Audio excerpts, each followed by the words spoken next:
Bienvenidos a mi canal, el Club de los Bibliófilos. Hoy les voy a leer el retrato oval de Edgar Allan Poe.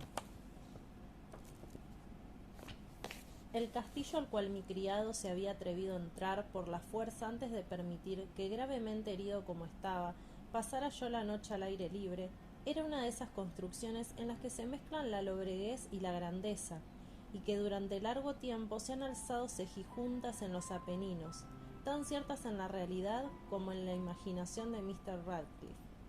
Según toda apariencia, el castillo había sido recién abandonado, aunque temporariamente. Nos instalamos en uno de los aposentos más pequeños y menos suntuosos. Hallábase en una apartada torre del edificio. Sus decoraciones eran ricas, pero ajadas y viejas. Colgaban tapices de las paredes que engalanaban cantidad y variedad de trofeos heráldicos, así como un número insólitamente grande de vivaces pinturas modernas en marcos con arabescos de oro. Aquellas pinturas, no solamente emplazadas a lo largo de las paredes, sino en diversos nichos que la extraña arquitectura del castillo exigía, despertaron profundamente mi interés. Quizás a causa de mi incipiente delirio, ordené por tanto a Pedro que cerrara las pesadas persianas del aposento, pues era ya de noche, que encendiera las bujías de un alto candelabro situado a la cabecera de mi lecho y descorriera de par en par las orladas cortinas de terciopelo negro que envolvían la cama. Al hacerlo así deseaba entregarme, si no al sueño, por lo menos a la alternada contemplación de las pinturas y al examen de un pequeño volumen que habíamos encontrado sobre la almohada y que contenía la descripción y la crítica de aquellas. Mucho leí, e intensamente miré. Rápidas y brillantes volaron las horas, hasta llegar la profunda medianoche. La posición del candelabro me molestaba, pero para no incomodar a mi amodorrado sirviente, alargué con dificultad la mano y lo coloqué de manera que su luz cayera directamente sobre el libro. El cambio, empero, produjo un efecto por completo inesperado. Los rayos de las numerosas bujías, pues eran muchas, cayeron en un nicho del aposento que una de las columnas del lecho había mantenido hasta ese momento en la más profunda sombra. Pude ver así, vívidamente, una pintura que me había pasado inadvertida. Era el retrato de una joven que empezaba ya a ser mujer. Miré presurosamente su retrato y cerré los ojos. Al principio no alcancé a comprender por qué lo había hecho, pero mientras mis párpados continuaban cerrados, cruzó por mi mente la razón de mi conducta. Era un movimiento impulsivo a fin de ganar tiempo para pensar, para asegurarme de que mi visión no me había engañado, para calmar y someter mi fantasía antes de otra contemplación más serena y más segura. Instantes después volví a mirar fijamente la pintura. Ya no podía ni quería dudar de que estaba viendo bien, puesto que el primer destello de las bujías sobre aquella tela había disipado la soñolienta modorra que pesaba sobre mis sentidos, devolviéndome al punto a la vigilia. Como ya he dicho, el retrato representaba una mujer joven.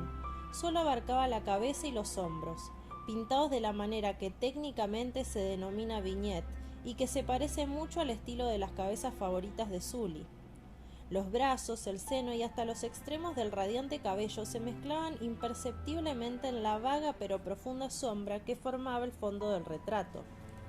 El marco era oval, ricamente dorado y afiligranado en estilo morisco. Como objeto de arte nada podía ser más admirable que aquella pintura, pero lo que me había emocionado de manera tan súbita y vehemente no era la ejecución de la obra ni la inmortal belleza del retrato. Menos aún cabía pensar que mi fantasía, arrancada de su semisueño, hubiera confundido aquella cabeza con la de una persona viviente. Inmediatamente vi que las peculiaridades del diseño, de la viñeta y del marco tenían que haber repelido semejante idea, impidiendo incluso que persistiera un solo instante. Pensando intensamente en todo eso, quedéme tal vez una hora, a medias sentado, a medias reclinado, con los ojos fijos en el retrato. Por fin, satisfecho del verdadero secreto de su efecto, me dejé caer hacia atrás en el lecho. Había descubierto que el hechizo del cuadro residía en una absoluta posibilidad de vida en su expresión, que sobresaltándome al comienzo terminó por confundirme, someterme y aterrarme. Con profundo y reverendo respeto volví a colocar el candelabro en su posición anterior. Alejada así de mi vista la causa de mi honda agitación, busqué vivamente el volumen que se ocupaba de las pinturas y su historia. Abriéndolo en el número que se designaba al retrato oval, leí en él las vagas y extrañas palabras que siguen. Era una virgen de singular hermosura y tan encantadora como alegre. Aciaga la hora en que vio y amó y desposó al pintor. Él, apasionado, estudioso, austero, tenía ya una prometida en el arte. Ella, una virgen de sin igual hermosura y tan encantadora como alegre, toda luz y sonrisas, y traviesa como un cervatillo, amándolo y mimándolo, y odiando tan solo al arte, que era su rival, temiendo tan solo la paleta, los pinceles y los restantes enojosos instrumentos que la privaban de la contemplación de su amante. Así para la dama, cosa terrible fue oír hablar al pintor de su deseo de retratarla. Pero era humilde y obediente, y durante muchas semanas posó dócilmente en el oscuro y elevado aposento de la torre, donde sólo desde lo alto caía la luz sobre la pálida tela. Mas él, el pintor, gloriábase de su trabajo que avanzaba hora a hora y día a día, y era un hombre apasionado, violento y taciturno, que se perdía en sus ensueños, tanto que no quería ver cómo esa luz que entraba lívida en la torre solitaria marchitaba la salud y la vivacidad de su esposa, que se consumía a la vista de todos salvo de la suya. Mas ella seguía sonriendo, sin exhalar queja alguna, pues veía que el pintor, cuya nombradía era alta, trabajaba con un placer fervoroso y ardiente, bregando noche y día para pintar aquella que tanto le amaba y que sin embargo seguía cada vez más desanimada y débil. Y en verdad algunos que contemplaban el retrato hablaban en voz baja de su parecido como de una asombrosa maravilla, y una prueba tanto de la excelencia del artista como de su profundo amor por aquella a quien representaba de manera tan insuperable. Pero a la larga, a medida que el trabajo se acercaba a su conclusión, nadie fue admitido ya en la torre, pues el pintor habíase exaltado en el ardor de su trabajo y apenas se apartaba los ojos de la tela, incluso para mirar el rostro de su esposa. Y no quería ver que los tintes que aparecían en la tela eran extraídos de las mejillas de aquella mujer sentada a su lado.